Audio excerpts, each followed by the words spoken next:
Inorganic में एक important topic metallurgy की बात हो रही है। Extraction of metals is called as metallurgy. In this topic सबसे पहले कुछ इंपॉर्टेंट की पॉइंट्स की बात हम कर लें। मेटलर्जी में हम एक पर्टिकुलर मेटल का कंबाइंड फॉर्म जो होता है उसकी बात करेंगे, जिसे कहा जाता है मिनरल।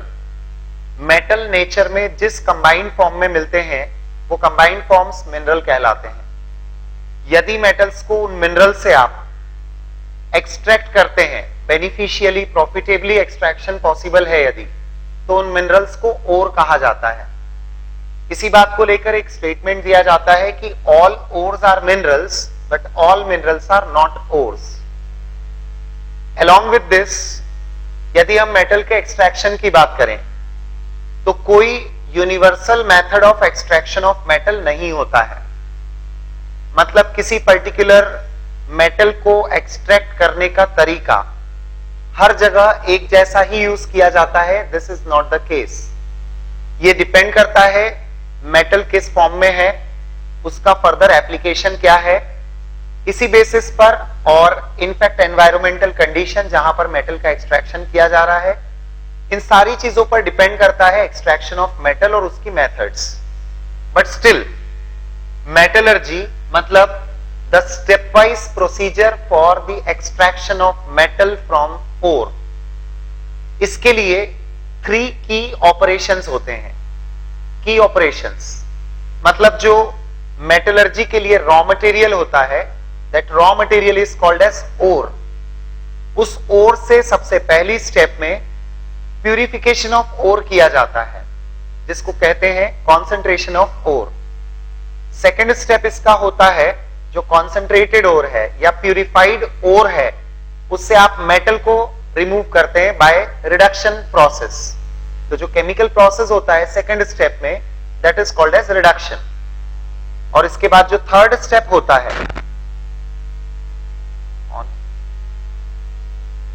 इसके बाद जो थर्ड स्टेप होता है वो होता है रिफाइनिंग ऑफ मेटल्स या प्यूरिफिकेशन ऑफ मेटल्स। तो मेटलर्जी में बेसिक ऑपरेशंस की बात करें तो there are 3 basic operations: concentration of ore, then reduction of ore to obtain the metal, and then purification और रिफाइनिंग ऑफ द मेटल। जो आपने मेटल एक्सट्रैक्ट किया है उसको प्यूरिफाई करना है या रिफाइन करना है। हम इन सभी एस्पेक्ट्स को अब कवर अप करने के लिए वन बाय वन कुछ इंपॉर्टेंट मेटल्स के एक्सट्रैक्शन समझेंगे। तो सबसे पहले हम एक्सट्रैक्शन ऑफ आयरन की शुरुआत करेंगे। Let us start with extraction of iron. काफी इंपॉर्टेंट मेटलर्जी आयरन की, और इसे एक्सट्रैक्ट करने के लिए वैसे आयरन नेचर में तो कई फॉर्म में अवेलेबल है, पर यदि हम मेटल का एक्सट्रैक्शन करना चाहते हैं, आयरन का एक्सट्रैक्शन करना चाहते हैं, तो मोस्ट प्रॉफिटेबल एक्सट्रैक्शन होता है from its haematite ore. Hematite is the ore of iron which is Fe2O3 in the hydrated form. इससे ऑब्टेन करना होता है मेटल आयरन। तो हम पढ़ने जा रहे हैं extraction of iron from haematite ore. ध्यान रखिएगा, आयरन का मैक्सिमम परसेंटेज मैग्नेटाइट ओर में होता है। आयरन का मैक्सिमम परसेंटेज मैग्नेटाइट ओर में होता है, जिसका फॉर्मूला है Fe3O4। But most beneficial extraction iron का होता है फ्रॉम इट्स हेमेटाइट ओर। तो we do not use magnetite. Questions कभी कभी ओर्स को लेकर पूछे जाते हैं, so they may ask you which has a maximum percentage of iron या which has maximum quantity of iron in it। वैसे तो आप फॉर्मूला से भी इजीली रिलेट कर लोगे, but just keep in mind कि जो मैक्सिमम आयरन कंटेंट है वो मैग्नेटाइट में है, पर हम जो एक्सट्रैक्शन, प्रॉफिटेबल एक्सट्रैक्शन की बात करते हैं वो हेमेटाइट से किया जाता है। हर एक ओर के एक्सट्रैक्शन के साथ हमें यह पता होना चाहिए कि इसके साथ एसोसिएटेड गैंग कौन सा है। Now try to understand once again a new term जो अभी मैं इंट्रोड्यूस कर रहा हूं, गैंग। गैंग हेमेटाइट ओर के साथ जनरली SiO2 होता है। Now what exactly is gang? Gang होता है non fusible substance associated with the ore, non-fusible substance associated with the ore। जो नॉन फ्यूजिबल इंप्यूरिटी होती है, नॉन फ्यूजिबल मतलब जिसका लिक्विफिकेशन मुश्किल होता है, जिसको इजीली आप लिक्विफाई करके सेपरेट आउट नहीं कर सकते हैं, ऐसी इंप्यूरिटीज स्पेशली ज्यादा इंटरफियर करती है इन द एक्सट्रैक्शन प्रोसेस, तो हम इसलिए इन पर फोकस करते हैं। हेमेटाइट से आयरन के एक्सट्रैक्शन में इंप्यूरिटीज आर जो नॉन फ्यूजिबल इंप्यूरिटीज है, दैट इज SiO2, जिसको आप बोलते हैं गैंग, या एक ऑल्टरनेट टर्म मैट्रिक्स भी इसी के लिए होती है। अब जब हम आयरन का एक्सट्रैक्शन करने जा रहे हैं, तो यहां पर जो ओर होता है वो मैग्नेटिक होता है और इंप्यूरिटीज का नेचर नॉन मैग्नेटिक होता है। तो जो मेटलर्जी का सबसे पहला ऑपरेशन होता है, the first step is concentration of hematite, यानी concentration of ore। ओर को कॉन्सेंट्रेट करने का मतलब है कि जो फिजिकली और केमिकली एसोसिएटेड इंप्यूरिटीज है उनको हटाना है। जैसे एक नॉर्मल सी बात है कि यदि आप मेटल का एक्सट्रैक्शन कर रहे हैं, तो इसके लिए आपको जो फर्स्ट ऑपरेशन कॉन्सेंट्रेशन करना है, इसमें आप एक फिजिकल मेथड अप्लाई करते हैं। Raw material that is in the form of ore, इसको क्रश किया जाता है, फाइनली डिवाइडेड पार्टिकल्स में कन्वर्ट किया जाता है, जिससे सरफेस एरिया इंक्रीज हो जाता है, इंप्यूरिटीज का रिमूवल इजी हो जाता है। तो crushing of ore is the first step, concentration by physical method. इसमें क्रशिंग के बाद उसको वॉश किया जाता है, देन उसको ड्राई किया जाता है, जैसे कि एक सिंपल लैंग्वेज में कहें तो पीसना एंड धोना, एंड देन सुखाना। तो crushing of ore, washing of ore and then drying, ये सारे प्रोसेस हो जाने के बाद आप एक तरह से उसको फिजिकली कॉन्सेंट्रेट कर चुके होते हैं। जैसे कई वाटर सॉल्युबल सब्सटेंसेस होते हैं एज इंप्यूरिटीज, वो रिमूव हो जाते हैं। जो ओर है वो वाटर इनसॉल्युबल है, तो वाटर सॉल्युबल सब्सटेंस निकल जाएंगे। जब आप इसको गर्म कर रहे हैं तो in that process once again volatile impurities निकल जाती हैं। कई ऑर्गेनिक मैटर सब्सटेंसेस के साथ एसोसिएटेड रहते हैं, वो रिमूव हो जाते हैं। So this way a physical method of concentration is done. सबसे खास हेमेटाइट के एक्सट्रैक्शन में जो फिजिकल मेथड होता है, that is by magnetic separation. By magnetic separation, magnetic separation वहां अप्लाई किया जाता है जहां पर ओर एंड इंप्यूरिटीज, इन दोनों में कोई किसी एक का नेचर मैग्नेटिक हो और दूसरे का नेचर नॉन मैग्नेटिक हो। यहां पर ओर मैग्नेटिक है और एसोसिएटेड इंप्यूरिटीज नॉन मैग्नेटिक होती है, तो मैग्नेटिक सेपरेशन प्रोसेस अप्लाई की जाती है। इसमें सिंपली दो व्हील होते हैं, उसके ऊपर एक बेल्ट मूव करता है, बेल्ट पर ओर रख दिया जाता है। एक व्हील जो मैग्नेटिक व्हील होता है, दूसरा नॉन मैग्नेटिक होता है। जैसे ही ओर मैग्नेटिक व्हील की तरफ आता है, उसके magnetic and non magnetic components दो अलग अलग फ्रेगमेंट्स में डिवाइड हो जाते हैं, दो अलग अलग पार्ट्स बन जाते हैं उनके, and they can be easily collected. तो ये एक फिजिकल मेथड ही होता है कॉन्सेंट्रेशन ऑफ हेमेटाइट। यूजुअल तरीका crushing of ore, washing of ore, drying the ore, ये तो हर मेटलर्जी में लगभग होता ही है। नेक्स्ट टू दैट यहां पर की पॉइंट है मैग्नेटिक सेपरेशन से उसको कॉन्सेंट्रेट करना। अब इसके बाद एक जो सेकेंड स्टेप आयरन के एक्सट्रैक्शन में होती है, it is the key step, it's very important. Second step concentration as well as reduction, ये किया जाता है in a special type of furnace called as blast furnace. So blast furnace process. Now what exactly is blast furnace process, जो आप second step में perform करेंगे? इसके लिए थोड़ा सा कंस्ट्रक्शन ऑफ ब्लास्ट फर्नेस आपको समझना होगा। ऑल्दो मैं आपको बता दूं कि इसमें आपको कहां कहां फोकस करना है। डिटेल प्रोसेस में नहीं जाना है आपको कि कैसे वॉश किया है उसको या कैसे क्रशिंग ऑफ द ओर किया है, क्या क्या सिंपल चेंजेस जो भी हो रहे हैं उन पे आप कंसंट्रेट ना भी करें तो इट्स ओके।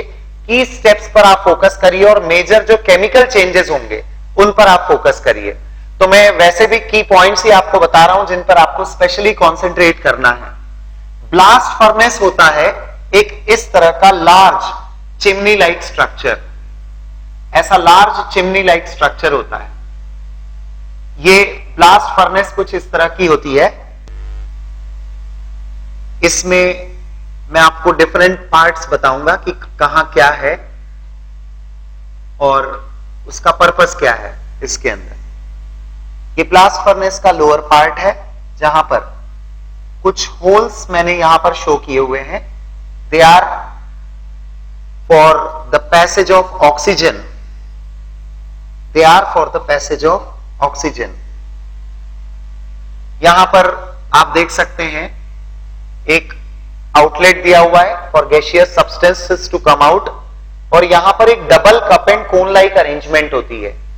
ब्लास्ट फर्नेस में टॉप पर एक double cup and cone like arrangement होती है, मतलब आप सब्सटेंसेस को यहां से ऐड कर सकते हैं। यहां से किसी भी तरह का सब्सटेंस बाहर नहीं निकलेगा, जो गैसियस सब्सटेंस है वो तो यहां से एक्सपेल हो जाएगा। तो ये कुछ एक आउटलाइन मैंने बनाया है कि ब्लास्ट फर्नेस एक लार्ज चिमनी लाइक स्ट्रक्चर होता है। कितना यूज वो भी सुने। इसकी विड्थ होती है अप्रोक्सीमेटली 15 to 20 मीटर्स। मैं आयरन के एक्सट्रैक्शन की बात कर रहा हूं और ये एक्सट्रैक्शन जो होता है ये इंडस्ट्रियल लेवल पर होता है। तो एक तरह से हम आयरन की इंडस्ट्री की बात कर रहे हैं कि जो आयरन इंडस्ट्री होती है जिसमें आप हेमेटाइट से आयरन एक्सट्रैक्ट करते हो, उसमें एक इस तरह का स्ट्रक्चर बना होता है जिसमें आप एक इंपॉर्टेंट ऑपरेशन करने वाले हैं इसका। This is called as blast furnace. What I said, इसकी विड्थ होती है करीब 15 to 20 मीटर्स, इतनी इसकी विड्थ है, और इसकी हाइट होती है 40 to 60 मीटर, वेरी करती है। मतलब डिफरेंट टाइप्स ऑफ इंडस्ट्रीज में इसका इतना हाइट होता है, 40 to 60 मीटर्स, इतनी हाइट होती है। ब्लास्ट फर्नेस का लोअर मोस्ट पार्ट, इसमें कुछ वेंट्स गिवन है सो दैट ऑक्सीजन और air can enter inside the furnace. Furnace में ऑक्सीजन या एयर की एंट्री के लिए यहां पर कुछ होल्स मैंने जो शो किए वो है। ऊपर double cup and cone like arrangement है जो सब्सटेंसेस को ऐड करने के लिए यूज करते हैं हम, और एक यहां पर पार्ट आप जो देख रहे हैं it is for the expulsion of the gases. अब पूरे फर्नेस को प्रोसीजर वाइज 3 पार्ट्स में हम डिवाइड करके बात करेंगे। इसके 3 पार्ट्स होते हैं ब्लास्ट फर्नेस में। There are 3 important parts. एक टॉप वाला जोन होगा, एक मिडल होगा, एक लोअर मोस्ट या बॉटम जोन होगा। तो ऐसे 3 जोन में हमने ब्लास्ट फर्नेस को डिवाइड किया है। आप ब्लास्ट फर्नेस में जो सब्सटेंसेस डालेंगे वो क्या होते हैं? सिंपली ओर जो कॉन्सेंट्रेटेड फॉर्म में होता है, जो आप पहली स्टेप से आगे बढ़ा रहे हैं, उस ओर में मिलाया जाता है कोक और साथ में मिलाया जाता है limestone. Limestone is calcium carbonate. ये 3 सब्सटेंसेस का मिक्सचर लिया जाता है। So what we have added in this blast furnace is a mixture of ore, coke, coke मतलब कार्बन का amorphous form, calcium carbonate that is limestone. ये तीनों substances को आप ब्लास्ट फर्नेस में ऐड करते हैं। इन तीनों का मिक्सचर ब्लास्ट फर्नेस के लिए चार्ज कहलाता है। So what exactly is the charge we are adding in the blast furnace? It is a mixture of these 3 substances. ये तीनों सब्सटेंसेस जब आप इसके अंदर आप ऐड करोगे तो कौन से जोन में क्या क्या हो रहा है ये अब मैं एक्सप्लेन करूंगा, और मेरा एक्सप्लेनेशन का जो ऑर्डर होगा उसमें सबसे पहले मैं बताऊंगा कि ये लोअर मोस्ट जोन में क्या हो रहा है, इसके बाद हम अपर मोस्ट जोन की बात करेंगे और मिडिल जोन की बात लास्ट में करेंगे। सबसे पहले स्टार्ट करते हैं अपर मोस्ट जोन से। इसमें क्या होता है? इसे बोला जाता है combustion zone. This particular zone is called as zone of combustion. Zone of combustion. Combustion zone में होने वाली प्रोसेस होती है जो आपने चार्ज में कोक कंटेंट है, कार्बन कंटेंट है, वो इस ऑक्सीजन के कांटेक्ट में आकर CO2 फॉर्म करता है। आप जानते हैं कि CO2 बनने के साथ साथ कार्बन बर्न हो रहा है तो लार्ज अमाउंट ऑफ हीट भी प्रोड्यूस होगी। तो जो हीट प्रोड्यूस होती है पूरे प्रोसेस के लिए, जो एनर्जी चाहिए, that energy is being generated in the zone of combustion. Also keep in mind, जब हीट के फॉर्म में एनर्जी मेटलर्जी के लिए यूज की जा रही है, energy in the form of heat किसी मेटलर्जी में यूज होती है, तो उस मेटलर्जी के लिए टर्म होती है pyrometallurgy. The operation is called as pyrometallurgical operation. The word fire stands for fire. तो पायरोमेटलर्जी यानी जिस पर्टिकुलर मेटलर्जी में आप एनर्जी को हीट एनर्जी के फॉर्म में यूज कर रहे हैं, that is called as pyrometallurgy. तो आयरन का एक्सट्रैक्शन एक पायरोमेटलर्जी का एग्जांपल है। CO2 का बनना will result into production of large amount of heat. इसके बाद थोड़ा सा इसी जोन में ऊपर जाते हैं तो ऊपर जाकर और अमाउंट ऑफ कार्बन CO2 के कांटेक्ट में आता है, ये बना लेता है कार्बन मोनोऑक्साइड। ये जो दोनों रिएक्शंस आपने देखी, ये कहां हो रही है? In the zone of combustion. ये कंबशन जोन में होता है। कंबशन जोन, ये जो कंबशन जोन है, इसमें टेम्परेचर इस पूरी प्रोसेस के कारण, कंबशन प्रोसेस के कारण हाईएस्ट होता है। This zone has the highest temperature. इस पूरी प्रोसेस में जो टेम्परेचर का वेरिएशन है, that is from around 1500 degree Celsius to about 250 degree Celsius. मैंने जो पॉइंट्स यहां पर मेंशन किए उन पर भी आप फोकस करिए। हीट प्रोड्यूस कहां होगी? इस जोन में। ये वाली रिएक्शंस के कारण हीट प्रोड्यूस होगी इस जोन में। वो हीट मूव करेगी इन द अपर जोन। तो वो जो हीट ट्रांसफर होगी अपर मोस्ट जोन तक, उसके वजह से जो टॉप जोन होगा वो सबसे कम टेम्परेचर वाला होगा, क्योंकि धीरे धीरे ऊपर जाकर टेम्परेचर डिक्रीज होगा। तो मैं जो टेम्परेचर का रेंज बता रहा हूं ना, फोकस दैट जो लोअर मोस्ट जोन है वहां 1500 डिग्री सेल्सियस टेम्परेचर हाईएस्ट तक होता है, और सबसे कम टेम्परेचर जो सबसे ऊपर वाला जोन है वहां तक होगा, और वो होता है करीब 250 डिग्री सेल्सियस। तो ये वाला कंबशन जोन है सम अराउंड 1500 डिग्री सेल्सियस वाला कंबशन जोन। अब इसके बाद हम सीधा जो टॉप जोन है इसकी बात करेंगे कि यहां क्या हो रहा है। इस जोन को बोलते हैं zone of reduction. Zone of reduction, क्योंकि इस पर्टिकुलर जोन में ही रिडक्शन ऑफ Fe2O3 होगा।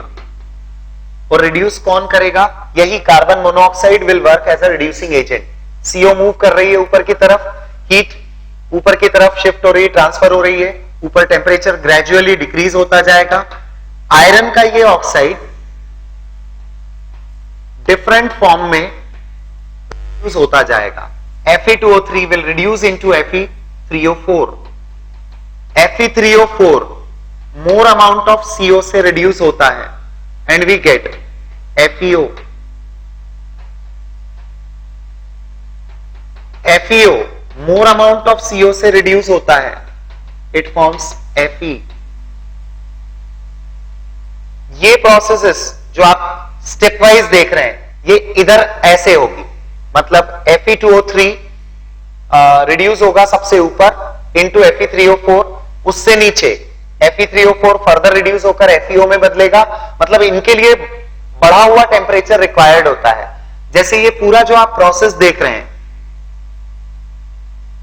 जिसको मैंने कहा रिडक्शन जोन, ये रिडक्शन जोन करीब करीब 250 डिग्री सेल्सियस से स्टार्ट होकर जाता है सम अराउंड 900 डिग्री सेल्सियस तक। ये इस रेंज में होता है।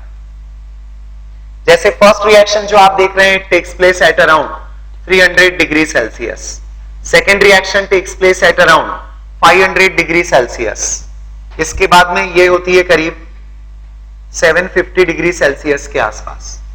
ये रिएक्शंस इस तरह से होती हैं। अब ये जो टॉप जोन में प्रोसेस हुआ है उससे आयरन रिड्यूस्ड प्रोडक्ट के फॉर्म में तो मिल चुका है, but this iron is called as spongy iron. जो इस स्टेप से मिलता है इसको बोलते हैं स्पॉन्जी आयरन।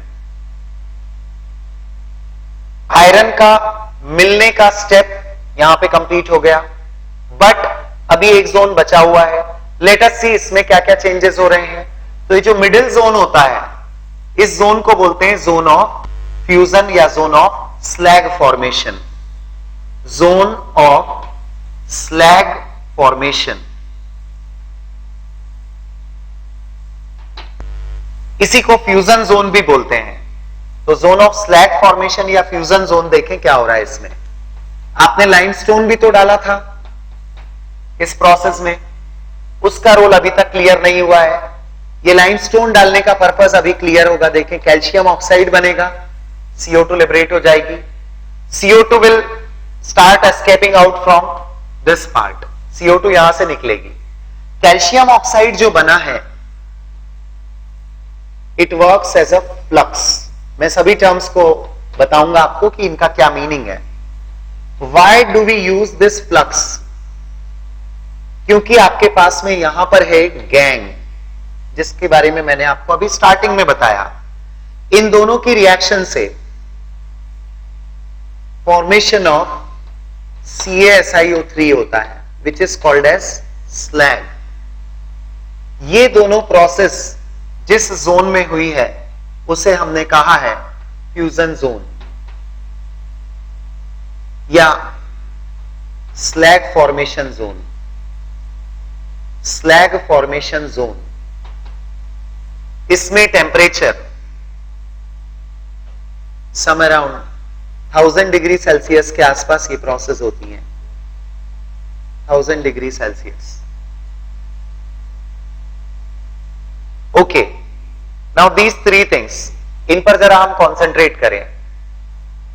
SiO2, हम अदर बहुत सारी इंप्यूरिटीज आती हैं मेटलर्जी में ओर के साथ में, उनकी बात नहीं करते। हम सिर्फ जो गैंग होता है उसकी बात करते हैं। And what is gang? ये नॉन फ्यूजिबल सब्सटेंसेस होते हैं जो मेटलर्जी में आपको रिमूव करने के लिए कुछ स्पेशल ट्रीटमेंट्स देना होते हैं। So what is gang? एक तरह से हम कहेंगे इसको इंप्यूरिटी है, स्पेशल टाइप की इंप्यूरिटी।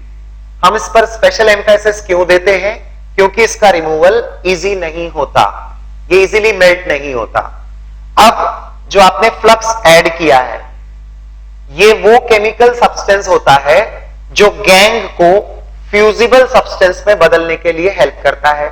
या ये बोल दीजिए कि फ्लक्स वो केमिकल सब्सटेंस है जो गैंग के साथ केमिकली कंबाइन होकर एक सॉल्ट फॉर्म करता है जो इजीली फ्यूजिबल होता है। I write it, gangue was non fusible, slag is fusible, it's a fusible substance। तो कैल्शियम ऑक्साइड SiO2 के साथ फ्यूजिबल सब्सटेंस slag बना लेता है। अब ये इजीली मेल्ट हो जाता है। जितने टेम्परेचर पे ये मेल्ट होता है, you are getting that temperature in the lower zone. ये जैसे ही नीचे आएगा ये मेल्ट हो जाएगा। इवन ये जो स्पॉन्जी आयरन होता है, ये भी यहां पर मोल्टन स्टेट में कन्वर्ट हो जाता है। तो मैंने जो वर्ड स्पॉन्जी आयरन लिखा है वो इस स्टेप के लिए लिखा है। अब नीचे जैसे ही आयरन आता है तो it absorb certain amount of impurities also. ये लिक्विड स्टेट में जैसे ही कन्वर्ट होता है, कुछ अमाउंट ऑफ इंप्यूरिटीज के साथ होती है और कुछ कार्बन कंटेंट भी इसमें मिक्स हो जाता है। कुछ कार्बन कंटेंट भी इस Fe के साथ में होता है। So finally what we are getting is not a spongy iron. Finally जो नीचे आकर बढ़े हुए टेम्परेचर पे आयरन जब 750 डिग्री सेल्सियस पे बन गया था, तो आप उसे कलेक्ट किस जगह पर कर रहे हैं? आप कलेक्ट कर रहे हैं एट अबाउट 1500 डिग्री सेल्सियस, उस जोन के नीचे कलेक्ट करते हैं। तो ये मेल्ट हो जाता है और मोल्टन स्टेट में ये जब आता है तो इट एब्सॉर्ब्स सर्टेन इंप्यूरिटीज और इसमें कुछ अमाउंट ऑफ कार्बन भी होता है। साथ में ये जो स्लैग बना है, जो फ्यूज हो चुका है, ये भी मेल्ट हो चुका है। So we get 2 different layers here. Bottom में हमारे पास 2 चीजें होती है। ये आयरन कलेक्ट हुआ है, इसको बोलते हैं पिग आयरन। पिग आयरन इसके बाद यहां जो आप देख रहे हैं एक पार्ट पिग आयरन के ऊपर जो मैंने बताया, ये स्लैग है, ये मोल्टन स्लैग है, स्लैग जो मेल्ट होकर कलेक्ट हुआ है, पिग आयरन, और इसके ऊपर मैंने लिखा स्लैग। तो स्लैग की लेयर मोल्टन आयरन के ऊपर बन जाती है, और एक्चुअली स्लैग का बनना इस आयरन के लिए इसलिए भी बेनिफिशियल होता है कि अब ये इसको फर्दर ऑक्सीडेशन वगैरह से भी प्रिवेंट करेगा। तो प्रोटेक्टिव लेयर कह सकते हैं कि जो स्लैग बनता है वो एक तरह का प्रोटेक्शन भी देता है। इन दोनों लेयर्स को सेपरेटली कलेक्ट किया जा सकता है। I mean pig iron can be separated out, it can be collected from the bottom of the furnace. जब ये पिग आयरन आपको मिल रहा है तो it is in the molten state, ये मोल्टन स्टेट में है। और इसका कंपोजिशन क्या क्या है देखिए, it has 95% iron, 4% carbon and 1% other impurities. ये कंपोजिशन होता है पिग आयरन का। ब्लास्ट फर्नेस से मिलने वाला पिग आयरन अब इसको ठंडा किया जाता है, सॉलिडिफाई किया जाता है, और सॉलिडिफाई करने के लिए जो कहना चाहिए कि जो एपरेटस लिए जाते हैं जिसके अंदर इसको ठंडा किया जाता है, उसमें इसकी एक तरह से मोल्डिंग हो जाती है, कास्टिंग हो जाती है। तो जो आयरन, ये पिग आयरन सॉलिडिफाई होकर मिलता है, उसी को कास्ट आयरन कहा जाता है। तो pig iron and cast iron composition wise ये सेम होते हैं। पिग आयरन केवल ब्लास्ट फर्नेस से जो कलेक्ट हुआ वो, और जब उसकी कास्टिंग हो जाती है then after it is called as cast iron. तो pig iron and cast iron they have the same composition. तो टर्म यूज हो रही है पिग आयरन, उसके पहले spongy iron, spongy iron, pig iron, cast iron, और आयरन का सबसे प्योर फॉर्म जो होता है that is called as wrought iron. So there is one more term, wrought iron. ये आयरन का प्योरेस्ट फॉर्म है। यदि आप कास्ट आयरन तक या पिग आयरन तक पहुंच गए हैं तो इसके बाद एक सेपरेट ऑपरेशन के थ्रू आप रॉट आयरन प्रिपेयर करते हैं, मतलब एक वो प्यूरिफिकेशन प्रोसेस होता है, that is done by purification. So this is the entire process. ये ब्लास्ट फर्नेस में वर्किंग होती है। इसके बाद ये दो की ऑपरेशंस हो जाने से ब्लास्ट फर्नेस का प्रोडक्ट पिग आयरन या कास्ट आयरन होता है। If we want to convert it into wrought iron, a separate furnace and the separate operation is required. यहां पर मैं थर्ड स्टेप करके सिर्फ ये लिख दूंगा,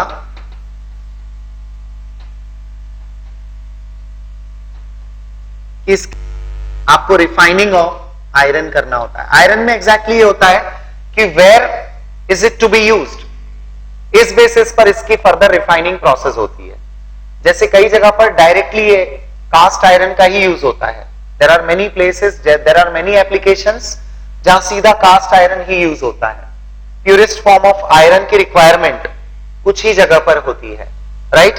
या फिर कुछ डिफरेंट अलॉयज बनाने के लिए भी हम आयरन का यूज करते हैं, जैसे स्टील मैन्युफैक्चरिंग।